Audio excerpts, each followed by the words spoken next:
Hi ಗೆಳೆಯ, ಶುಭೋದಯ. ನಾವಿವತ್ತು ಮತ್ತೆ ನಿಮ್ಮ ಮುಂದೆ ಅರ್ಲಿ ಮಾರ್ನಿಂಗ್ ವಾಕಿಂಗ್ ವೀಡಿಯೋಸ್ ಜೊತೆ ಬರ್ತಾ ಇದ್ದೀವಿ. ನನ್ನ ಜೊತೆ ಪ್ರೀತಮ್ ಅವರಿದ್ದಾರೆ. ನೀವು ಯಾರು ಹಾಗಾರೆ? ನಿಮ್ಮ ಹೆಸರು ಹೇಳಿ. ತ್ಯಾಗರಾಜ್ ಅಂತ. ನನ್ನ ಹೆಸರು Pritam. Friends, good morning. Good morning. So ಈ ವಿಂಟರ್ ಟೈಮಲ್ಲಿ ಬೆಳಗ್ಗೆ ಎದ್ದು ಒಂದು ಚಾ ಕುಡ್ಕೊಂಡು ಬರೋದಿದೆಯಲ್ಲ, ರೇಜಿ. ಚಾಗಿನ ಲೆಮನ್ ಟೀ ಬೆಸ್ಟ್ ಬೆಳಿಗ್ಗೆ. ತ್ಯಾಗೋರೆ, ನಿಮ್ಗೊಂದು question. Game of Thrones first episode ಹೆಸರೇನು? ಎಪಿಸೋಡ್ ಹೆಸರು ಗೊತ್ತಿಲ್ಲ, ವಿಂಟರ್ ಟೈಟಲ್ ಗೊತ್ತಿಲ್ಲ. But winter is coming. First episode ಹೆಸರು winter is coming. So winter is coming. So ಇವತ್ತಿನ ಒಂದು ಚರ್ಚೆ ಏನಂದ್ರೆ, ಬಿಗ್ ಬಾಸ್ ಅಲ್ಲಿ ಯಾರು ಗೆದ್ರೆ ಒಳ್ಳೇದು, ಯಾರು ಡಿಸರ್ವ್ ಮಾಡಿದ್ದಾರೆ ಅಂತ. ನಮ್ಮ ತ್ಯಾಗ ಅವರು ಸ್ವಲ್ಪ ಜಾಸ್ತಿ ಬಿಗ್ ಬಾಸ್ ಅಲ್ಲಿ ನೋಡ್ತಾರೆ, ಡೈಲಿ ಒಳ್ಳೆ ನಾಲೆಡ್ಜ್ ಇದೆ. ಬಟ್ ಲಾಸ್ಟ್ ಇಯರ್ ಅದ್ರ ಮುಂಚೆ ಎಲ್ಲ ಚೆನ್ನಾಗಿರ್ತಿತ್ತು ಬಿಗ್ ಬಾಸ್. ಈ ಸರಿ ಅಷ್ಟೊಂದು ಚೆನ್ನಾಗಿಲ್ಲ, ಎಂಟರ್ಟೈನ್ಮೆಂಟ್ ಅಷ್ಟಿಲ್ಲ, ಎಲ್ಲ ನಾರ್ಮಲ್ ಕಂಟೆಸ್ಟೆಂಟ್ಸು. ಈ ಸರಿ ಇರೋದ್ರಲ್ಲಿ ಸ್ವಲ್ಪ ಸ್ಟ್ರಾಂಗ್ ಕಾಣಿಸ್ತಿರೋದು ಹನುಮಂತು. ಈ ಸರಿ ಯಾರು ಗೆಲ್ಬೋದು ಅಂತ ಜನರಿಗೆ ಅಂತಿರೋ ಡೌಟ್ ಇಲ್ಲ. ಈ ಸಲ ಯಾರ್ಯಾರು ಕಂಟೆಸ್ಟೆಂಟ್ ನೀವು ನೋಡೋದಿಲ್ಲ ಅಲ್ಲ? ನೋಡ್ತೀನಿ, ಒಂದು 3 ಜನ ಹೆಸರು ನೆನಪಿದೆ.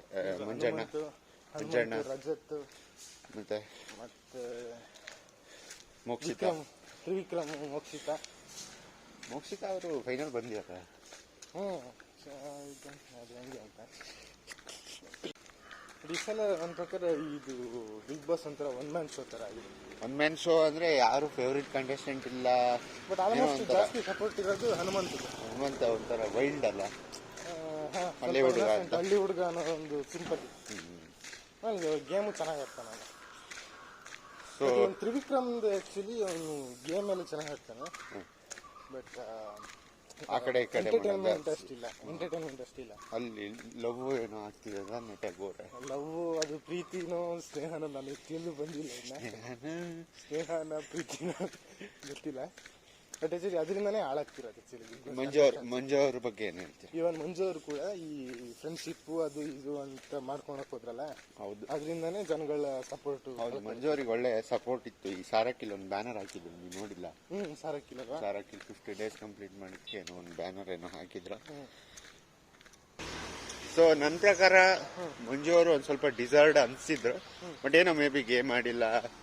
ಮತ್ತೆ ಅದು ಯಾವ್ದೋ ಒಂದು ಮಹಾರಾಜ ಟಾಸ್ಕ್ ಅಲ್ಲ, ಆಕ್ಟಿಂಗ್ ಮಾತ್ರ ಚಿಂದಿ ಮಚ್ಚ. ಮಂಜುವಿಂದ ಎಂಟರ್ಟೈನ್ಮೆಂಟ್ ಚೆನ್ನಾಗಿದೆ. ಸೊ ಆಕ್ಟಿಂಗ್ ಚಿಂದಿ ಮಚ್ಚ, ಮಹಾರಾಜ ಆಕ್ಟಿಂಗ್ ನೋಡಿ ಹೇಳ್ಬೇಕು ಆಕ್ಟರ್ ಅಂತ. ಬಟ್ ಏನಂದ್ರೆ ಅದೇ ಫ್ರೆಂಡ್ಶಿಪ್ ಅದು ಇದು ಅನ್ಕೊಂಡು. ತ್ರಿವಿಕ್ರಮ್ ಆಕ್ಟರ್ ಇಲ್ಲ, CCL ಅಲ್ಲೆಲ್ಲ ಆಡಿದ. ಓಕೆ. ಬಾಲರ ಬ್ಯಾಟ್ಸ್ಮನ್. ಎಲ್ಲ ಹುಡುಗರು ಅಂತಾರೆ ಬ್ಯಾಟ್ಸ್ಮನ್. ರಂಜಿತ್ ಅಂತ ಬಂದಿದೆ ಗೊತ್ತಾ? ಜಗದೀಶ್ ಗೊತ್ತಾಯ್ತಾ? ಜಗದೀಶ್ ಗೊತ್ತಾಯ್ತು. ಅದೇ ಜಗ್ಗು ಸರಿಯಾಗಿ ಹಲ್ಲೆ ಆಗಿದ್ದಲ್ಲ ಜಗದೀಶ್ ಅಂದ್ರೆ ಯಾರಿಗೂ ಅರ್ಥ ಅಲ್ಲ. ಜಗ್ಗು ಲಾಯರ್ ಜಗ್ಗು. ನೆಕ್ಸ್ಟ್ ಮೋಕ್ಷಿತಾ ಅವರು ಒಳ್ಳೆ ಕ್ಯಾರೆಕ್ಟರ್ ಇರೋ ಹುಡುಗಿನೇ.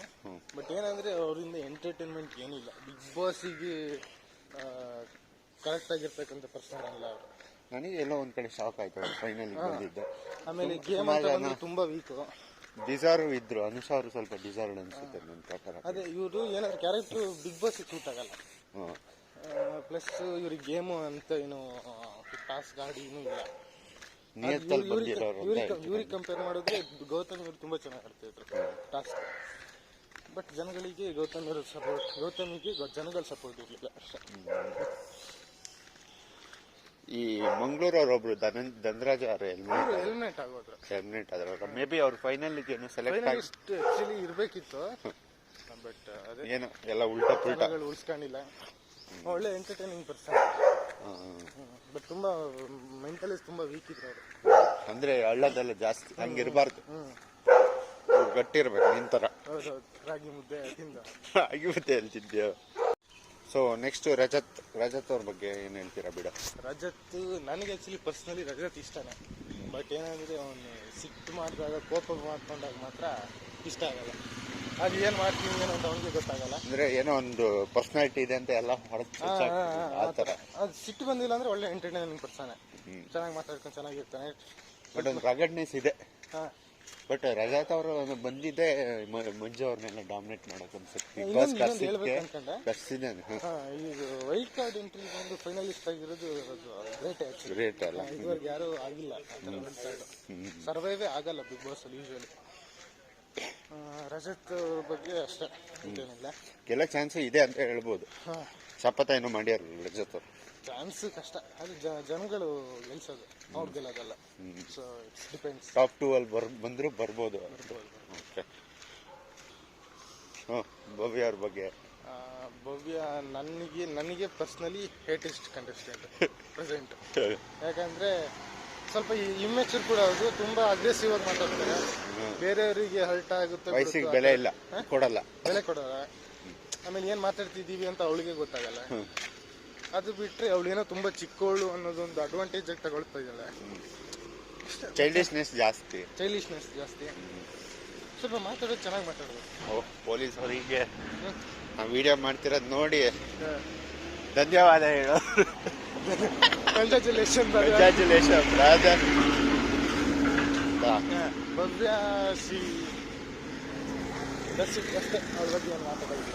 ಅಂದ್ರೆ ಗೆಲ್ಲಲ್ಲ, ಮುಂಚೆನೆ ಹೋಗ್ಬೋದು ಅಂತ ಹೇಳ್ತೀರ ಅನ್ಸುತ್ತೆ. ಸೊ ನಿಮ್ ಪ್ರಕಾರ ಹನುಮಂತ್ ಅವರು ಗೆಲ್ಬೋದು ಅಂತ? ನನ್ನ ಸಿಕ್ಸ್ತ್ ಸೆನ್ಸ್ ಪ್ರಕಾರ. ನಿಮಗೂ ಪರ್ಸನಲಿ ಹನುಮಂತ್ ಅವರೇ ಗೆಲ್ಬೇಕಂತ? ನನಗೆ ಆಕ್ಚುಲಿ ಪರ್ಸನಲಿ ರಜತ್ ಗೆಲ್ಬೇಕು. ರಜತ್ ಗೆಲ್ಲಲ್ಲ, ಅದಕ್ಕೆ ಸಪೋರ್ಟ್. ಬಟ್ ಆಕ್ಚುಲಿ ಹನುಮಂತ ಗೆಲ್ಲೋ ಚಾನ್ಸ್ ಇದೆ. ಓಕೆ, ಹನುಮಂತ್ ಅವರು ನನ್ನ ಪ್ರಕಾರ ಹನುಮಂತ ಗೆಲ್ಬಹುದು, ಗೆಲ್ಲೇಬೇಕು ಅಂತ ಅನ್ಸುತ್ತೆ. ಯಾಕಂದ್ರೆ ಎಲ್ಲರೂ ಇವಾಗ Bigg Boss super intelligent, intelligent. But ಮುಖವಾಡ ಅದು ಇದು ಅಂತಾರೆ. ಬಿಗ್ ಬಾಸ್ ಒಂದು ಮುಖವಾಡ ಶೋ ಅದು. ಓಕೆ, ಫಾರ್ ಎಕ್ಸಾಂಪಲ್ ಅದೆಲ್ಲ ಸ್ಟ್ರಾಟಜಿ. ಅದರಲ್ಲಿ ಇವಾಗ ನೀನು ಕಬಡ್ಡಿ ಆಡಕ್ ಹೋಗಿ ಕಬಡ್ಡಿ ಅಂತ ಹೇಳಿಲ್ಲ ಅಂದ್ರೆ ಔಟ್ ಆಗ್ತೀಯ. ಸೊ ಇದ್ರಲ್ಲೂ ಹಂಗೆ ನಾಟಕ ಮಾಡಬೇಕು, ಇರಬೇಕು, ಅದೇ. ಸೊ ಹನುಮಂತ ಅದು ಒಂಥರ ಹಳ್ಳಿ ವೈಲ್ಡ್ ಅಲ್ಲ. ಫಾರ್ ಎಕ್ಸಾಂಪಲ್ ಈಗ ನೋಡು, 10 ಜನ ಇದಾರಂತ, 10 ಜನದಲ್ಲಿ ಒಬ್ಬ ಹಳ್ಳಿ ಅಂತ ಬಂದ್ರೆ ಅವ್ನು ಡಾಮಿನೇಟ್ ಮಾಡೋದೇ ಬೇರೆ ಥರ. ಅಷ್ಟು ಈಸಿ ಎಲ್ಲ ಔಟ್ ಆಗಲ್ಲ, ಅಷ್ಟು ಈಸಿ ಎಲ್ಲ. ನಮ್ಮ ಗೆಳೆಯರು ಯಾರು ಗೆಲ್ಬೋದಂತ ಕಮೆಂಟ್ ಬಾಕ್ಸಲ್ಲಿ ಹಾಕಿ ಸಬ್ಸ್ಕ್ರೈಬ್ ಮಾಡಿ. ಸೊ ಮತ್ತೆ ಒಂದು ಒಳ್ಳೆ ಕಂಟೆಂಟಿಂದ ಬರ್ತೀವಿ ನಾಳೆ. ನಮ್ಮ ತ್ಯಾಗೋರು ಇವತ್ತು ತುಂಬ ಮಾತಾಡಿದಾರೆ, ಅದಕ್ಕೊಂದು ಚಹಾ ಬೇರೆ ಕೊಡ್ಸ್ಬೇಕು ನಾವು.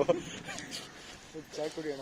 ಲೆಮನ್ ಟೀ ಮೊದಲ ವಿಡಿಯೋದಲ್ಲಿ ಸ್ವಲ್ಪ ವಾಯ್ಸ್ ಡೌನ್ ಆಗಿತ್ತು, ಬಟ್ ಏನೋ ಹೇಳ್ತಾರಲ್ಲ, ಹುಲಿ ಒಂದು ಹೆಜ್ಜೆ ಹಿಂದಿಟ್ರೆ ಹಾರುತ್ತಂತ ಬುದ್ಧ. ಅದು ಬಿಗ್ ಬಾಸ್ ಬಗ್ಗೆ ಅಲ್ಲ, ನಮ್ಮ ಹುಲಿ ಹಂಗೆ. ಸರಿ, ಓಕೆ ಫ್ರೆಂಡ್ಸ್, ನಾವು ಒಂದ್ ಸ್ವಲ್ಪ ಲೆಮನ್ ಟೀ ಮಾಡ್ತೀವಿ. ತ್ಯಾಗೋರು ಲೆಮನ್ ಟೀ ಚಹಾ ಕುಡಿಬೇಕು ಅಂತ. ಅಷ್ಟೆಲ್ಲ ಅರ್ಜೆಂಟ್ ಏನಿಲ್ಲ. ಪಾರ್ಕಲ್ಲಿ ಯಾರೋ ನಮ್ಮ ಬಿಟ್ಟದ್ದು ಯಾರೋ ಒಂದು ಹುಡುಗಿ ನೋಡ್ದಂಗಿದೆ. ಸೊ ಬೆಳಿಗ್ಗೆ ಎದ್ದಾಗ ನೋಡಿ ಎಷ್ಟು ಒಂದು ಮಾತಾಡಕ್ ಒಂದು ಖುಷಿ, ಏನೋ ಒಂಥರ ಮಜಾ. ಆ ಮಜಾನೇ ಬೇರೆ, ಹೇಳೋದ್ ತನಕ ಅಷ್ಟೇ ಕಷ್ಟ. ಫ್ರೆಂಡ್ಸ್ ಇದಾರೆ, ಅವ್ರೊಂದು 10 ಗಂಟೆ ತನಕ ಮಲ್ಗೋದು, ಆಮೇಲೆ ಎದ್ದು ಹೋಗೋದು. ಹೇಳೋ ತನಕ ಕಷ್ಟ, ಅದಾದ್ಮೇಲೆ ಅದು ನೆಕ್ಸ್ಟ್ ಲೆವೆಲ್. ನಮ್ಮನ್ನ ನೋಡಿ ಇನ್ಸ್ಪೈರ್ ಆಗಿ ತಗೊಂಡು ಅವರು ಇವಾಗ ಹೇಳ್ತಾ ಇದಾರೆ. ಡೈಲಿ ನಮ್ಮನ್ನು ನೆನ್ಸ್ಕೊಂತಾರೆ.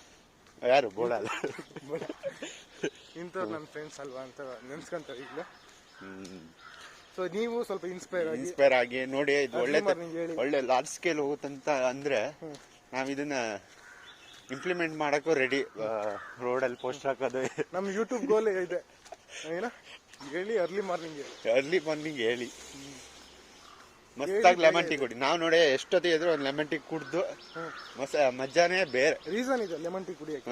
ನಾವು ಇಲ್ಲಿ ನೋಡಿ ಕೆಲಸ ತುಂಬಾ ಒಳ್ಳೆ. ಸೊ 3 ಗಂಟೆಗೆ ಮಲಗ್ತೀವೋ 4 ಗಂಟೆಗೆ ಮಲಗ್ತೀವೋ ಮ್ಯಾಟರ್ಸ್ ಅಲ್ಲ, ಬೆಳಗ್ಗೆ ಟೈಮಿಗೆ ಎದ್ದು ಬಿಡಬೇಕು. ಆ ಖುಷಿನೇ ಬೇರೆ. ಅದು ಇವಾಗ ನೋಡಿ, ಈ ಏಜಲ್ಲಿ ಈ ಹುಡುಗರಾದಾಗ ಒಂಚೂರು ನಮಗೆ ಆ ಫೈರ್ ಇರಬೇಕು. ಸೋಮಾರಿ ನಾನು ಆಗಿದ್ದೆ, ನೀನು ಆಗಿದ್ದೆ. ಹೇಳೋ ಟೈಮ್ ಬಂದಾಗ ಹೇಳಲೇಬೇಕು. ಅದು ಬೆಂಗಳೂರಲ್ಲಿದ್ದಾಗ ಸೊ ಅಂತರ ನಮ್ಮ ಹುಡುಗ ಭಾಳ ಕ್ವಶನ್ ಕೇಳ್ತಾ ಇದ್ದಾನೆ. ಇವೇನೋ ಮನೇಲೇನೋ ಹೂವಿನ ಗಿಡ ನಡ್ತಾ ಇದಾರೆ, ಮಣ್ಣು ತಗೊಂಡೋಗ್ಬೇಕಂತ ಇವ್ರಿಗೆ. ನೋಡಿ ಸಿಟಿಲಿ ಒಂದು ಮಣ್ಣಿಗೂ ಕಷ್ಟ. ಸೊ ಇವತ್ತಿನ ವಿಡಿಯೋ ಎಂಡ್ ಮಾಡೋಣಲ್ಲ ಬಿಡು, ಸಾಕು, ಕುಡಿಯೋ ಟೈಮ್ ಆಯ್ತು. ಸೊ ನಾಳೆ ಒಂದು ಒಳ್ಳೆ ಇದರಿಂದ ಬರ್ತೀವಿ ಕಾನ್ಸೆಪ್ಟಿಂದ. ಓಕೆ. ನೀವು ಏನಾದ್ರು ನಿಮ್ಗೆ ಐಡಿಯಾ ಇದ್ರೆ ಹೇಳಿ, ಅದ್ರ ಬಗ್ಗೆ ಮಾತಾಡ್ತೀವಿ. ಏನೋ ನಾವೇನು ದೊಡ್ಡ ಸರ್ವಜ್ಞಗಳಲ್ಲ, ಬಟ್ ಏನು ಗೊತ್ತಿದೆ ಅಷ್ಟು ಮಾತಾಡ್ತೀವಿ. ಎದುರೆದ್ರೆ ಅಷ್ಟೇ, ಮಾತಿನೇನಿಲ್ಲ. Daily motivation ಪುಂಗೋದು. ಸರಿ, ಓಕೆ ಫ್ರೆಂಡ್ಸ್, ನಾವಿವಾಗ ಚಾ ಕುಡಿಯೋಕೆ ಶೆಡ್ಡಿಗೆ ಹೋಗ್ಬೇಕು. Boy friend. ಯಾವ ಶೆಡ್ ಬಿಡೋದು ಗೊತ್ತಿಲ್ಲ ಎಲ್ಲಿ ಅಂತ. ಇಲ್ಲೇ ಲೆಫ್ಟಿಗೆ ಪಾಟನ್ಗೆರೆ ಶೆಡ್. ಇದು ಮೇನ್ ರೋಡಿಗೆ ಬಂದ್ಬಿಟ್ಟು ನಾವು. ಸೊ ಇವತ್ತಿನ ವಿಡಿಯೋ ನಾವು ಏನು ಮಾಡ್ತಾ ಇದ್ದೀವಿ. ಸೊ ಎಲ್ಲರೂ ಸಬ್ಸ್ಕ್ರೈಬ್ ಮಾಡಿ, ಆದಷ್ಟು ಶೇರ್ ಮಾಡಿ, ಸಪೋರ್ಟ್ ಮಾಡಿ. ಸೊ ಎಲ್ಲರೂ ಫ್ಯಾನು, ಮೊನ್ನೆ ಹೇಳಿದೀವಲ್ಲ, ಎಲ್ಲರ ಫ್ಯಾನು ಬರುತ್ತೆ. So thank you, have a nice day. Okay, ನೀ ಹೇಳ. Thank you, bye bye friends.